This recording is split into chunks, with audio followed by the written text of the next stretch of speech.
ജനങ്ങളോടൊപ്പം നിന്നാൽ ജനങ്ങൾ നമ്മോടൊപ്പം നിൽക്കും.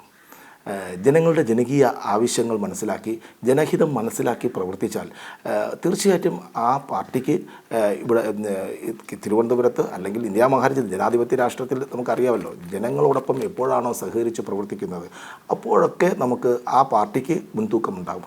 ആ മുൻതൂക്കമാണ് BJPക്ക് തിരുവനന്തപുരത്ത് അനന്തപുരിയിൽ ഉണ്ടായത്.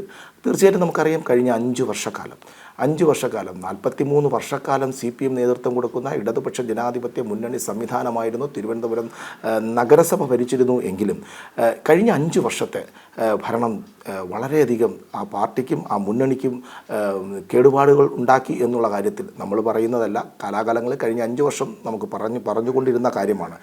വികസന മുരടിപ്പ്, അതുപോലെ തന്നെ സ്വജനപക്ഷപാതം, അതുപോലെ തന്നെ അഴിമതി, നമ്മുടെ ഇത്തരം കാര്യങ്ങൾ, ഒരു കെടുകാര്യസ്ഥത, ഈ കാര്യങ്ങളിലെല്ലാം ഇടതുപക്ഷത്തിൻ്റെ അല്ലെങ്കിൽ ആര്യ രാജേന്ദ്രൻ്റെ ഭരണസമിതി തീർച്ചയായിട്ടും തിരുവനന്തപുരം നഗരസഭയിലെ പരിധിയിൽ വരുന്ന ജനങ്ങളോട് കാണിച്ച ആ നീതികേട്, ആ സത്യമില്ലായ്മ തീർച്ചയായിട്ടും അതൊരു തെരഞ്ഞെടുപ്പ് വിജയമായി നമുക്ക് കാണുവാൻ സാധിച്ചു.